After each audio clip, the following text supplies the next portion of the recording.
بسم الله الرحمن الرحيم. لقاءنا نعقد لقاء تواصليا مع الجماهير الرجاوية، مع محبي نادي الرجاء الرياضي، مع وسائل الإعلام منخرطين كذلك. في البداية سنة هجرية سعيدة 1445 بالصحة والسلامة للشعب المغربي وللجميع. قبل الحديث عن المستجدات الأخيرة والتطورات وما يعيشه نادي الرجاء الرياضي منذ قدوم المكتب المديري الجديد، أود في الأول على أنني نتكلم عن الأحداث الأخيرة ديال المقابلة ديال نادي الرجاء الرياضي والنهضة البركانية. في الأول نهنئ النهضة البركانية على الفوز بكأس العرش. أما فيما يخص الأحداث فنادي الرجاء الرياضي ومسؤوليه وكل مكوناته يعني ندين ممارسات اللامسؤولة من الأشخاص المدسوسة. وعندما نقول مدسوسة فإننا نعرف جمهور نادي الرجاء الرياضي، الجمهور الوطني، الجمهور الغيور على الكرة المغربية وعلى الراية الوطنية.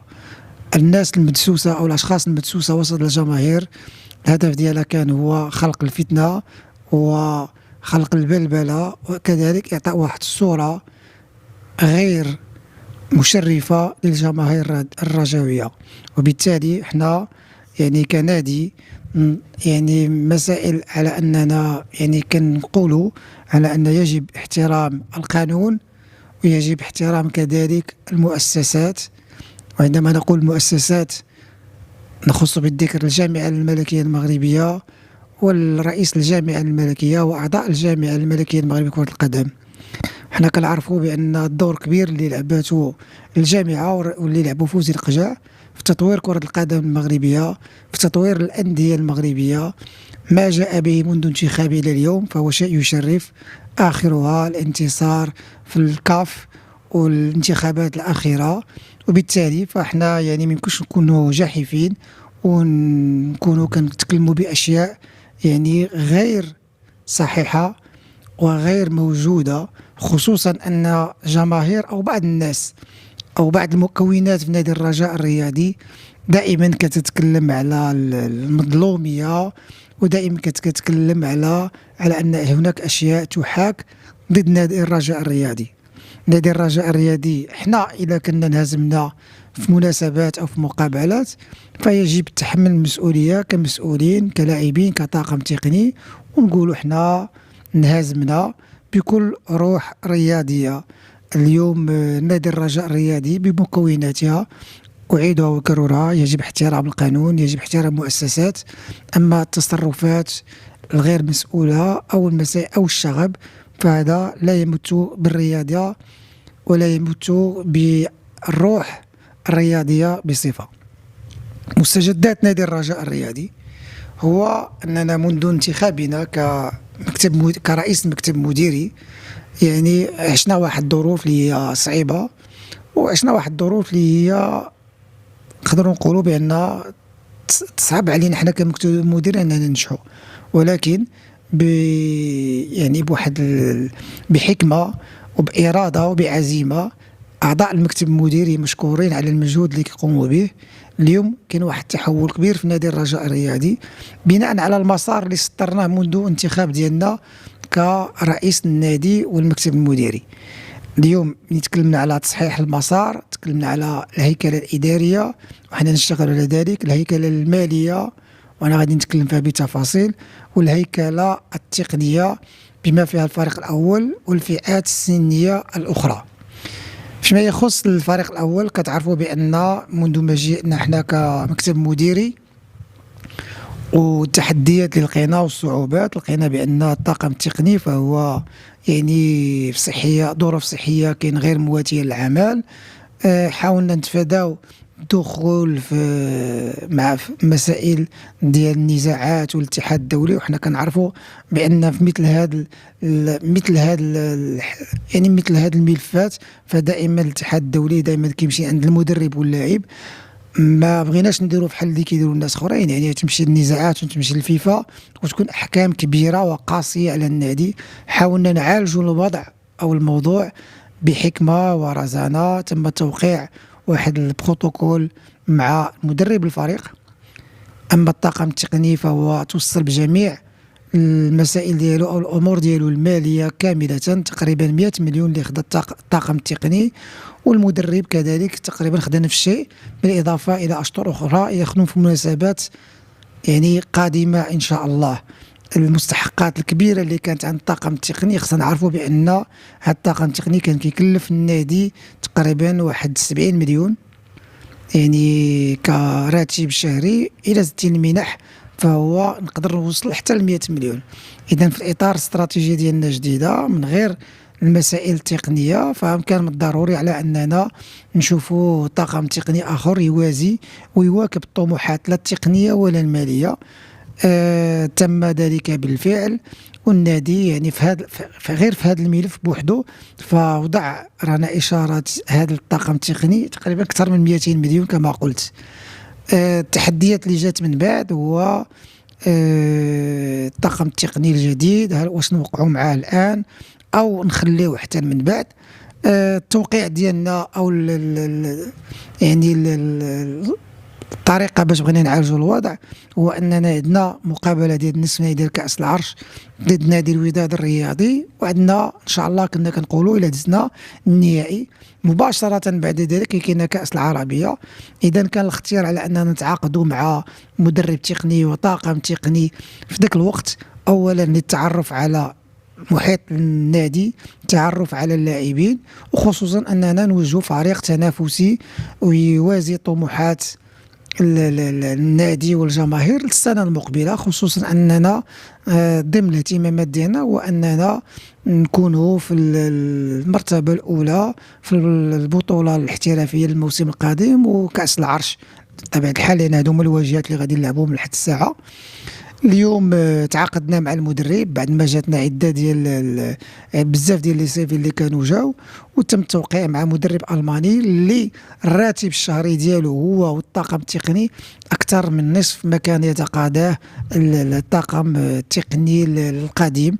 هذا ما كيعكسش المستوى التقني، ولكن المدرب يعني نقدر نقول لكم الحالي كان كيتقاضى 100 مليون في الشهر في جنوب افريقيا، وكان كيتقاضى اكثر من ذلك في فريق روسي، ولكن هو يعني الطموح ديالو بغى يجي للنادي كبير، وخصوصا عرف الجماهير اللي كاين عند نادي الرجاء الرياضي والمتابعه. اذا قال لنا البروجي ديالي سبورتيف اكثر من البروجي ديال الفلوس، وبالتالي تماشى مع الخطه اللي كنا احنا راسمين. تعاقدنا معاه الحمد لله، الامورات معاه جيده. الطاقم التقني اللي معاه 6 ديال الاشخاص، ولكن حنا كنا اتفقنا مع واحد الباكيج معين، يجيب معاه 10 يجيب معاه 6 يجيب معاه 8، المساله كلها فهي داخله في ذاك الباكيج. قلنا احنا المدرب عطينا الصلاحيه الكامله للتعاقدات.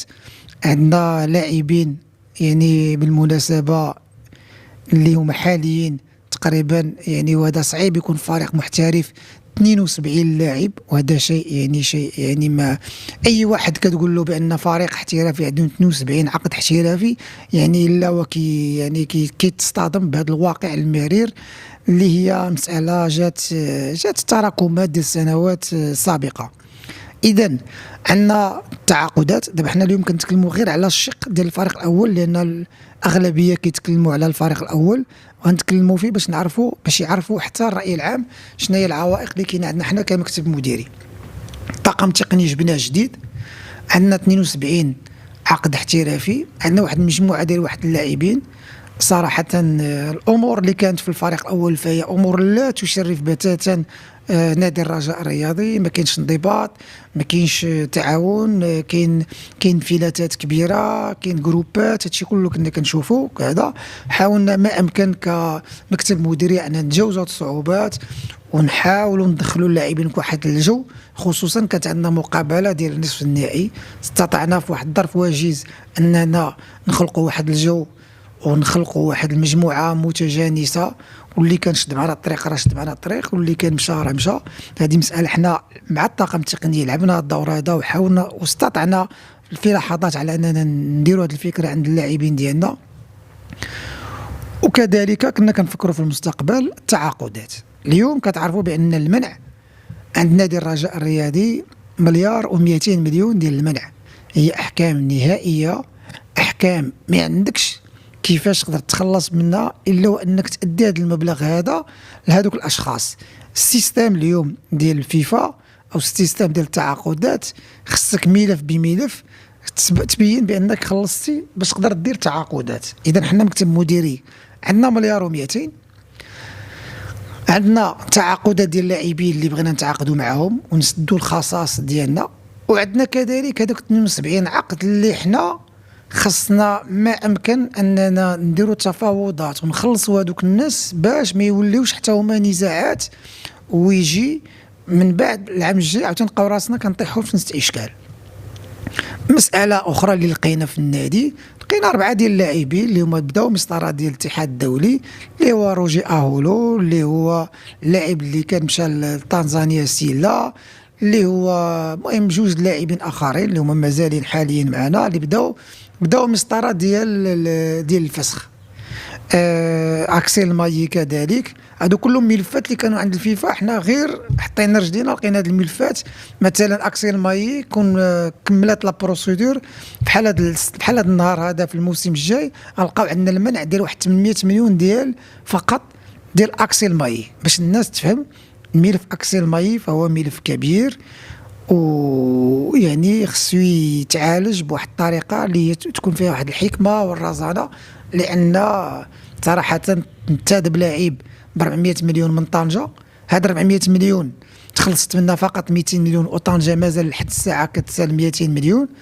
وكذلك اللاعب عنده 300 مليون في 400 مليون بالاضافه الى المبلغ ديال هاد السنه.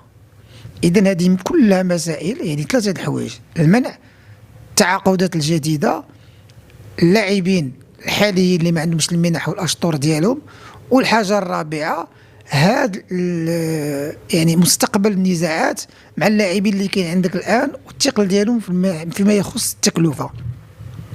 اشتغلنا بهدوء فيما يخص الملف الاول ديال المنع، فالحمد لله 50% فهي تحلات بشكل ودي وتخلصوا فلوس في هذه المسائل، يعني المبالغ اللي هي كبيره كما قلت.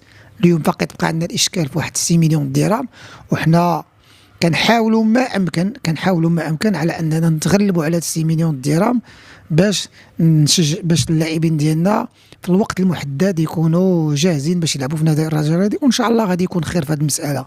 المساله الثانيه هي التعاقدات. اليوم التعاقدات يعني ما يمكنش نديروا تعاقد من اجل التعاقد. اليوم الى غنتكلموا على الفريق الاول فعندنا 45 عقد، ولا غنتكلموا على 45 عقد بما فيهم اللاعبين اللي راجعين من اعاره. ونعطي مثال بسيط، يعني مركز ديال الظهير الايسر عندنا فيه 5 ديال اللاعبين، يعني ارير غوش عندنا 5، ارير دروا عندنا 5. هاد الخمسه وهاد الخمسه يعني بوحدهم 10 كلهم كيتخلصوا اقل منحه سنويه فيها 50 60 مليون. اللاعب اليوم الا بغيتي تصيفطو كيقول لك عطيني الفلوس ديالي وخلصني في السنه الجايه عاوتاني. هذه كلها مبالغ ماليه، وهذه كلها كتخلي التوازن المالي ما كيكونش مقاد، وكتخليك على انك يعني كتخدم بواحد الطريقه اللي تكون عشوائيه. حاولنا اننا نخدموا بواحد الطريقه اللي هي تكون فيها الحكمه كما قلت، وبدينا كنشتغلوا وتوكلنا على الله. يعني حددنا تحدات مع الطاقم التقني واحد ديال اللاعبين. اولا كنشوف فيها الهدف ديال الموسم القادم، وكنشوفوا فيها حتى المستقبل، وكنشوفوا فيها كذلك الانضباط، لان حتى هو شيء مهم. ما يمكنش لاعب كيف ما بغى يكون النوع ديالو ولكن ما يكونش منضبط، اذا يخلق لنا واحد البلبله. وبالتالي حنا حاولنا من الاول على ان يكون نختاروا او يختار المدرب اولا الانضباط، ثانيا التكلفه الماليه، ثالثا المستوى التقني. الحمد لله هذه المسائل حنا غاديين عليها وكنشتغلوا عليها. التعاقدات يعني بعد ما المدرب حط جميع هاد ال 45 فكما شفتوا في المقابلات الاخيره يعني الخصاص واضح. يعني اذا كان غيجدد الهدهودي فغيخصنا مدافع، بالاضافه على ان في هذا المكان عندنا 2 ديال اللاعبين اللي هما في المستوى الكبير ديال فريق الامل، هما مستقبل نادي الرجاء الرياضي اللي هو المشخشخ والعلى راسي. المساله الثانيه يعني تم استقطاب لاعب خفيفي اللي هو مدافع، وتم استقطاب لاعب دومينغو، وتم استقطاب اللاعب بالعامري، وتم استقطاب اخيرا اللاعب نفاتي.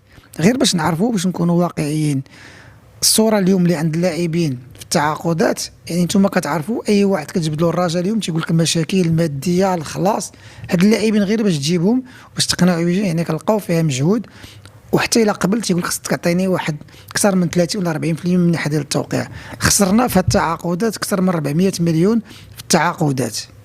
400 مليون اللي هو مبلغ ماشي سهل على أنك عندك المنع وتخسر 400 مليون في التعاقدات. هذا يعني شيء يعني كنبذلوا فيه حنا مجهود، ومازال غادي يكونوا تعاقدات وغادي يمشيو في نفس الطريقه.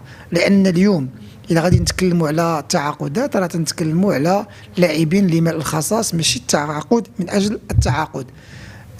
باقي لنا مركز الخصاص اللي هو مهاجم او مهاجمين، باقي لنا في الاجنحه يعني كذلك عندنا خصاص. وحنا غادي ننتدبوا لاعبين اللي غيكونوا في المستوى كما قلت، ماشي الانتداب من اجل الانتداب.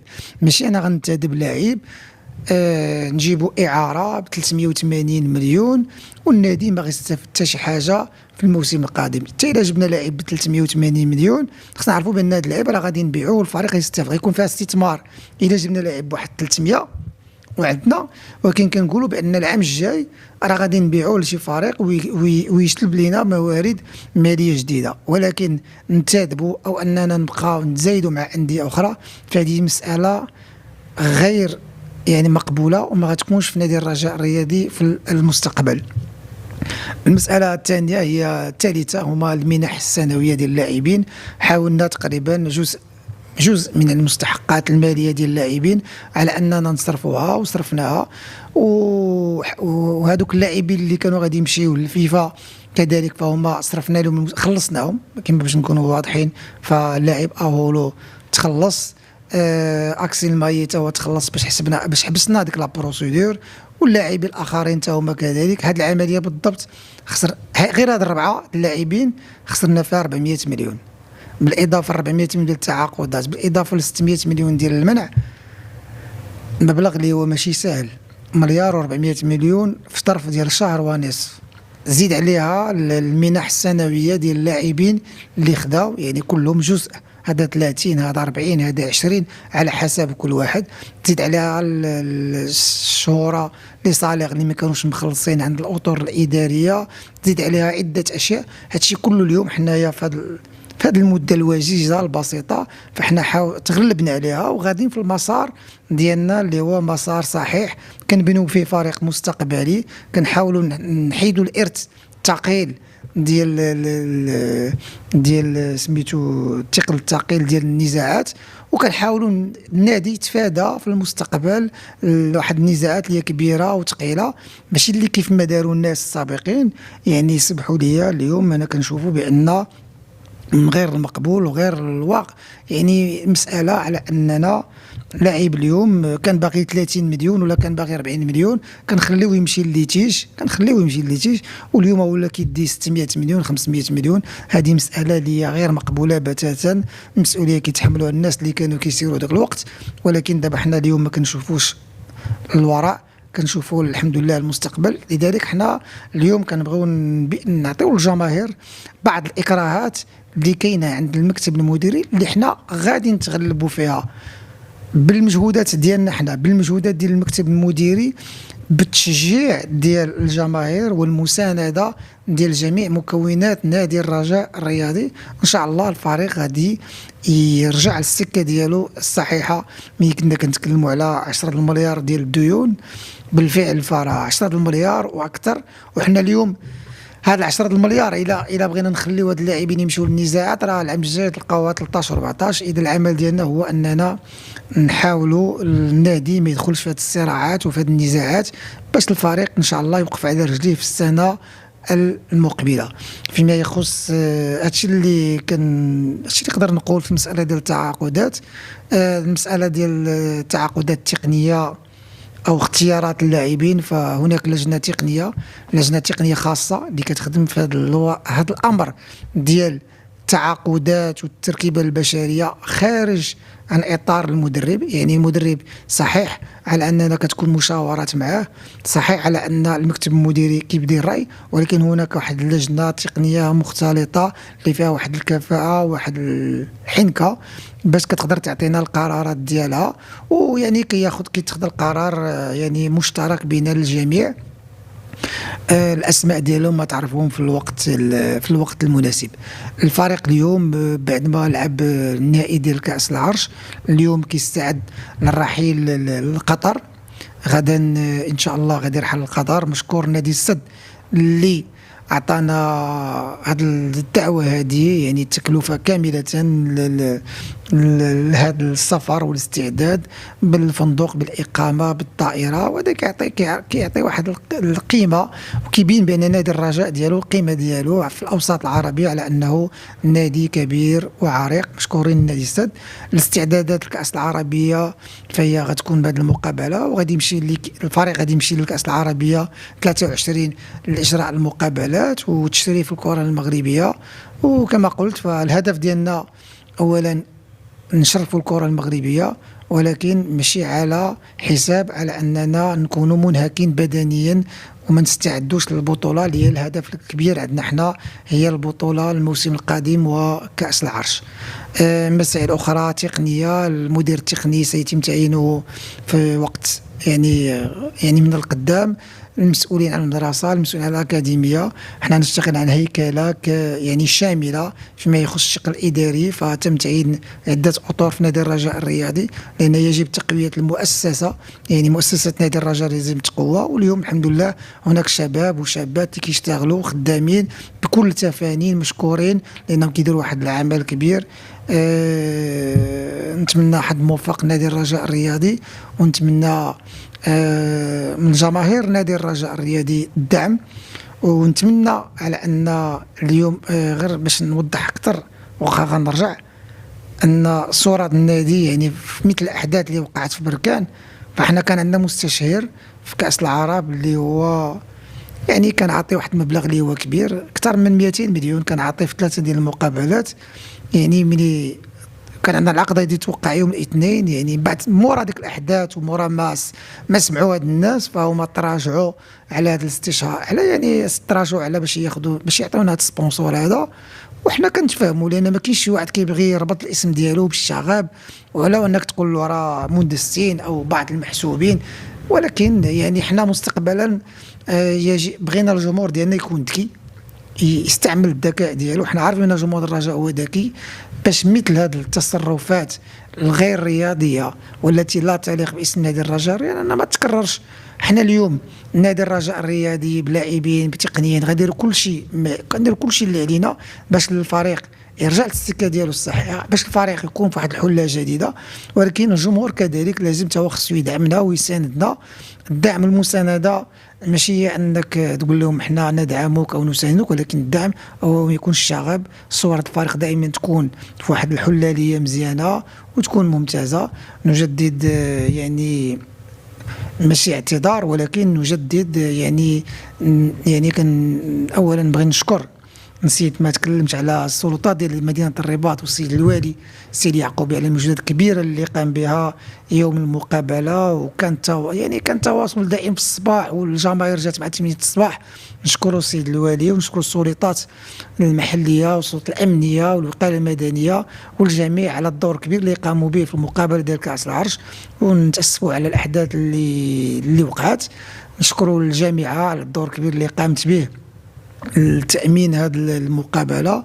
وإن شاء الله يعني المستقبل يكون زاهر للرجاء الرياضي والكرة المغربية إن شاء الله.